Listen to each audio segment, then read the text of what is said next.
there you go, Purity. There you go. Now smile. Smile, but there you go.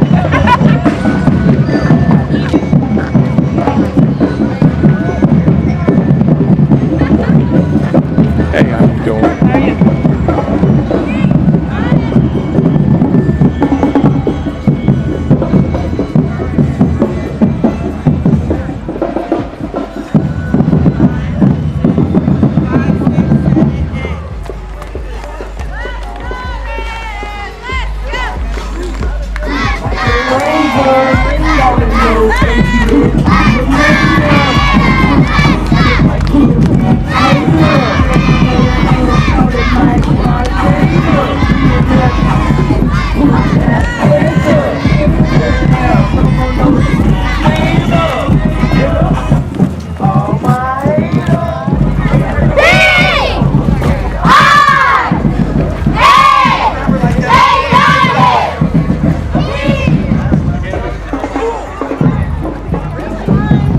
Hey, how you gentlemen doing?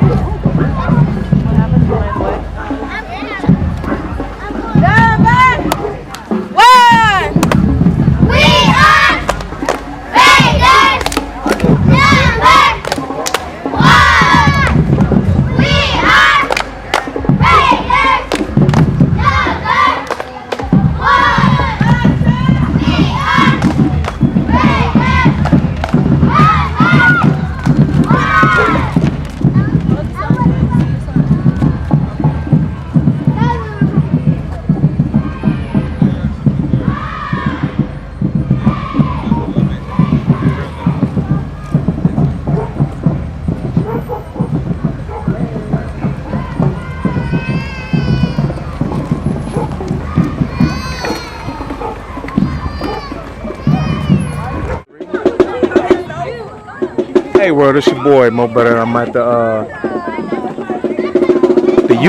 Ohio Youth Fest parade, and I'm talking to Dion Ruffin. Yes. And I want to ask you, what is your participation here? What part do you play? I'm the owner of Royal House of Dance, where we have the Pink Diamonds. It is an urban dance, baton, cheer, and drill team in Canton, Ohio. Okay, and what do you do with them? You teach them to do drill? Dance. We teach them drill, baton, cheer.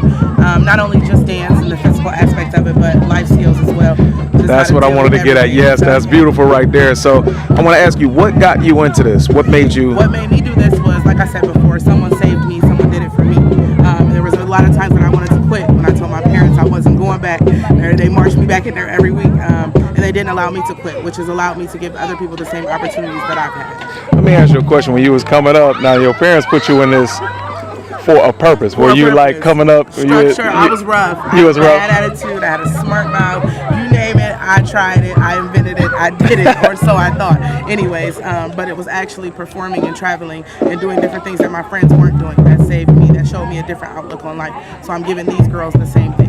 Right. So when we were coming up, it was a period of time to where that peer pressure thing, it was real big back then. A lot of things were new, but you were given an alternative. Absolutely. So now you give these children an alternative. Absolutely. All right. So and again, you speak about the schooling and things of that nature. So this is not just, I'm going to teach you how to dance. No, it's not. It's a life program. We go from age 3, which is our babies, all the way up. Like I said before, we have high schoolers. I even have some girls who have graduated from my program who are now at colleges such as Central State, Ohio Dominican, Ohio University, Toledo, and we are looking into Howard University for the next season. Hey, Officer Sharp, sorry. So we're looking into Howard University as well for the next season. So what I do is train them, not only, like I said, in dance, but life skills, everything that you need as far as schooling. Half of our team is straight A students.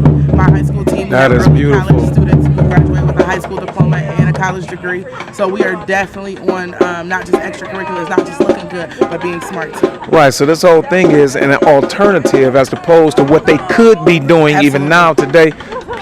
PlayStation, Xbox, Wii, Netflix, things of that situation. You teach them how to deal with life and even the situations of peer pressure to where a lot of people don't understand that They think strong is I'm gonna do what everybody else doing, and that's gonna make me popular. But the strength is actually going against the norm, and this is what you teach them how to do. Absolutely. For a girl who would learn baton at this age and be able to go to a different high school or a different college and be able to twirl, that's something that we simply haven't been doing in the last couple of years. So you stand out from the rest of the girls who can just do this or who can just do that. So I'm making well-rounded young ladies.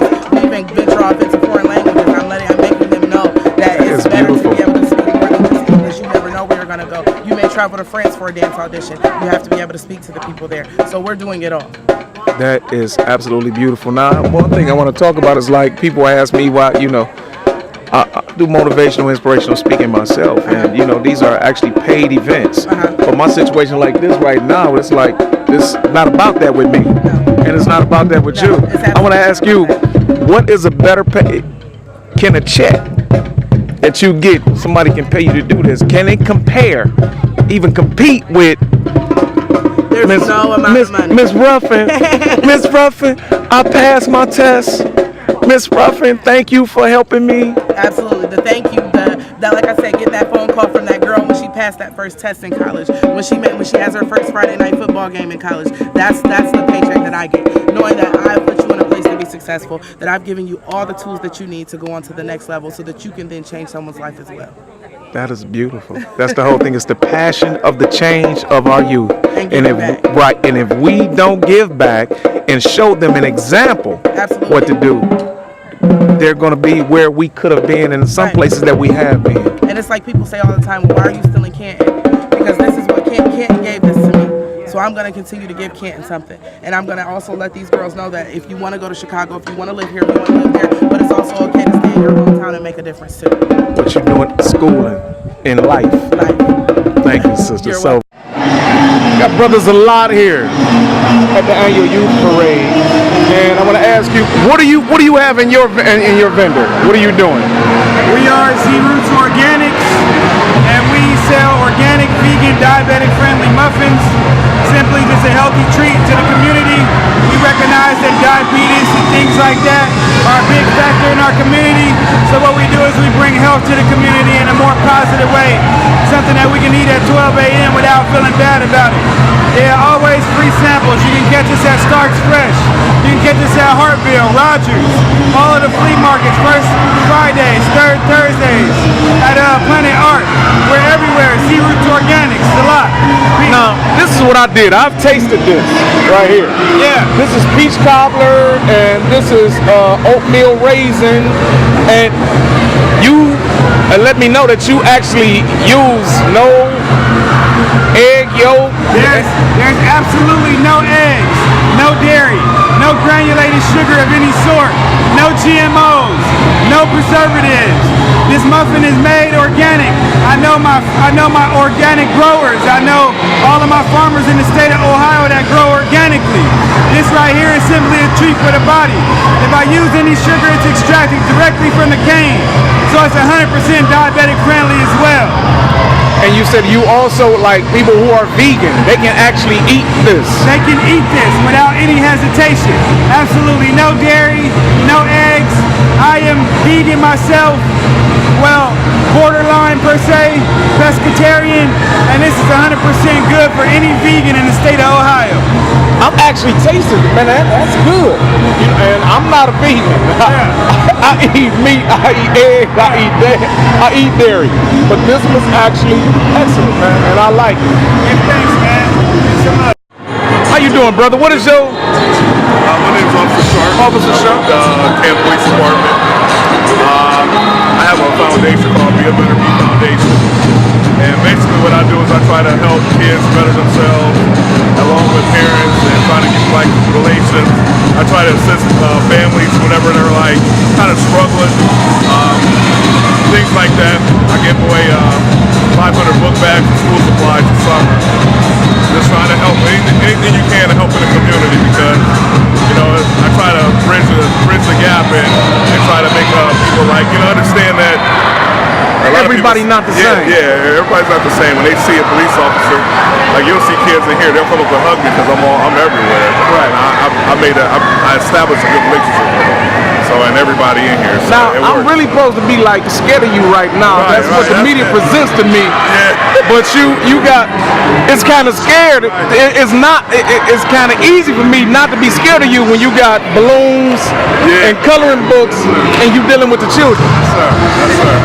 Hopefully my goal is to be able to, I work in the Southeast community, so I work Olive Page, Jackson Sherry. I hope I can expand out and do more things, but right now, I'm a Southeast person, so, but it works. I get out when I can and I go see other people. I try to do a lot of things. And what matters most is the moment. That's right. That's right. Thank you very much. Right now we're getting ready to talk to Dr. Eric L. Johnson. And I want to ask you, what brought you to the annual youth parade in Canton? Yeah, well, I spent some of my high school years here in Canton. So, anytime I can support the development of our youth, that's something that's important to me. And so I came out to support. I think at some point, the rhetoric has got to, if we're serious about what's happening in the community, if you're serious about making a difference, you got to support activities like this. If you're not really supporting activities like this, then I got to question whether or not you're serious. Exactly. So when we go out and profess to be a thing to the children, I want you to, when we go out and talk about what we need children to do, that's right. You're not acting. That's right, not act, absolutely. You're not acting. You're nothing. And I'm not going to pay any attention to you as a kid. And whatever it is we think we want to be as a community, whatever it is we're striving for, whatever goals we set, they're all right here in this room. Whatever we're going to be, whatever we're going to become, is walking around here right now. So if this ain't something we can support, then I don't know what we can. And a lot of people don't understand is that, our children, well, when we were kids, our parents raised us to be able to deal with them when they got older. Right. Because it is our responsibility as the youth to go into the next generation and care for the old and bring up that next generation. That's right. And if we do not do that, Shame on us. Shame on us. We gonna become extinct. That's right. So, absolutely. I want to ask you now. What is this down here? So what you see here is my company, Strange to Succeed, and I work with you. So I do a lot of consulting, educational consulting, organizational consulting, and through my business, we've got these books we've written: See Beyond Self-Help, 10 Daily Aspects of Pride, Living in the Shade. That's what I was gonna come to next. Are these books? These are books that you wrote. These are books that I wrote. Okay, now let's go to Beyond Self right quick. Okay. Beyond Self-Help. This is a book that the one thing we all have in common, no matter where we are, where we're from, the one thing we have in common is that we all leave it here. That part's non-negotiable. So the question that we have to ask ourselves, each one of us individually, what's the legacy we want to leave behind? I'll say it all the time. There That's are a few what's shaking my things we head. do that matter. Right. But one of the things we do that matter is how we treat ourselves and other people. So this book is a book that invites everybody to explore the notion of purpose. Why are we here? And make that a real thing. The exploration of it. I'm not sure that we can ever develop an answer to that question about what our purpose is, but we can certainly be living our day-to-day lives in the way that we're trying to discover what that is. That can actually, I believe this. I believe that we can actually find out what our purpose as individuals are.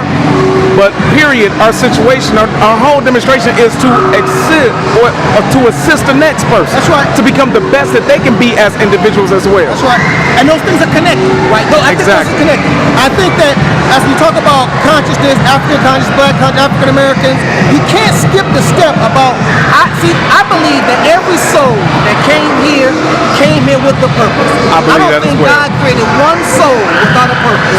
And so we can't skip that discovery step and say, I want to help other people. We got to say, what is it? What's my gift? If that's writing, if that's running, if that's music, if that's whatever it is, we got a gift. Something that's only in us to give to the world. And so my work is really about helping each one of us explore that, because as one of us becomes our best selves, we all get better. Brother, I love that in you. I love that in you. Come on, let's. My next book, 10 Daily Aspects of Pride. this book is, I spent 3 years at the Air Force Academy as a professor at Air Force Academy. And one of the things I did is leadership training. And we train leaders, leadership, servant leadership is a big idea in Air Force Academy. And one of the ideas that's important to us is to say, it's hard to serve somebody who you think you're better than. Hold up, because I want to say something again. I mean, I don't want to stop you, but I have to say something to get to the import of something. You actually taught this course with those who we send to other countries to fight for us, to help and protect us. So this has to be powerful. Brother, could you please, that's powerful to me. No, I appreciate the kind words, but I do. So this book is really my favorite book. My favorite chapter in this book is a chapter called Pride, an Arch Enemy of Love. Hold it right there, let it focus. Pride, an arch enemy of love. I think you can be prideful, and I think you can love somebody, but I don't think you can do both of them at the same time. Right. So this book is really a book that invites us to explore what it is we want to be, what it is we want to see, and then enact that in our lives. That's what that's what 10 daily aspects of pride is about. You might be able to elaborate on something for me. I'm not a doctor. Sure. I do a lot of studyings, but this is what you have done to those who are supposed to be like, wow, we're looked at as the elite. That's right. I believe that I can have pride, but I believe that I should not be prideful. Yeah, I would agree with that. I would explore. I run into this a lot. I just did a radio show not too long ago that there are people who want to hold on to this idea of pride because we connect pride to self-confidence, self-respect, and in the book I separate self-respect from self-confidence. Pride is something awful. Pride is something different, right? And so I define pride as an overestimation of one's ability, one's importance, or one's skill set. So I don't know why it would ever be positive to overestimate your ability, overestimate your skill set, or overestimate your importance. But so most of our time when we think about pride, I think we really want to be thinking about joy and gratitude and grateful and appreciate all the things in our lives that's going right that could have went wrong. Can I love too much? Can you love too much? Can I love too much? I don't know if you can. Pride. I can be prideful, and that's not good. I can overestimate my pride, but can I love too much, bro? You know what? I think it would be prideful for me to answer that question absolutely. Right? I don't know. And this book is more about questions than it is about answers. I don't present myself as an expert. I present myself as a victim, a survivor. I'm a pride survivor. Right. That's a beautiful thing, brother. I like that. I'm a pride survivor. Pass this love on. Keep passing. I got a lot of degrees. I done a lot of stuff. And it makes me, sometimes it invites me to think I'm more important than what I am, bro. And all I am is, I'm one of us out here trying to figure out what it means to be here and to make sure I do something that matters before I leave. That's love. That's love, ain't it, man? In my last book here, called Living in the Shade. I co-wrote this book with my oldest son. This book is about father-son relationship. Wow, that's beautiful. And a lot of men, and I'm one of them, a lot of men are operating out here with having lived their lives as absentee fathers. And so many of those men became fathers like I did. And when your father was in your life and you have sons, then what do you base your fathership off of? I don't know. Right? I just finished talking about this, man. This is beautiful. You really like confirmation right here. So it's heavy for me. And so there's a chapter in this book, one of my favorites here. My favorite chapter in this book. How do I forgive my father's flaws? Say that again. How do I forgive my father's flaws? Let's It's a chapter that my son wrote. And so we had book meetings. And so every week we met. And so I remember the first time he handed me that. How do I forgive my father's flaws? It's a powerful moment, man. It made me, it forced me to have to reconcile all the things I wish I was, but I ain't. Wow. Right? And you see that through my son's eyes. And so this is a book that really invites men and women. Because women who have sons whose father's not around, this is work they got to do too. But I will say this, a man who has a hole in his heart because of his absentee father, a mother cannot fill that hole no matter how hard she tries. I agree. Right? And so this book is a healing for us as a community. Because so many of our sons and daughters, I have sons and daughters, now all in the book, my sons and my daughters in the book. But the idea that we have to heal as a community, and this book is an offering, as a mechanism to to support the healing that's necessary in our community. Brother, you know what I like about this right here, and I try to tell people about this often, is that I could do something to you, and it can upset you. And you know what you can tell me? Well, I can tell you when man, you tripping. Oh, that ain't, man, that shouldn't even, that don't hurt, man. How can I tell you how you really feel? That's right. So you took the time to sit down. Man, that's powerful to accept that from your son, your children. For my son. You think you the best dad, but to ask your children. And then he talk about what I wasn't. Ooh. Come on now. Now the thing most powerful about this book is I actually dedicated to my father, who I never met. Man, that's cold. Because it was my way of doing my own healing. Right now, I don't need to project my wounds, my hurt on other people. So me dedicating that book to the father I never met is me healing myself and inviting other brothers to do the exact same thing. Well, that's more powerful than penicillin. Penicillin cure everything, don't cure. I appreciate that. Man, for real, that's powerful. This is what I do. My business Strays to Succeed is a consulting business where we do what it says. Ideas to help the pieces fit together. Right, so that's what we do, man. Appreciate you. That is powerful, brother. Yeah. It's an honor. I'm gonna say that. Oh, man, that's an honor, for real. Thank you, brother. Yeah, no, thanks.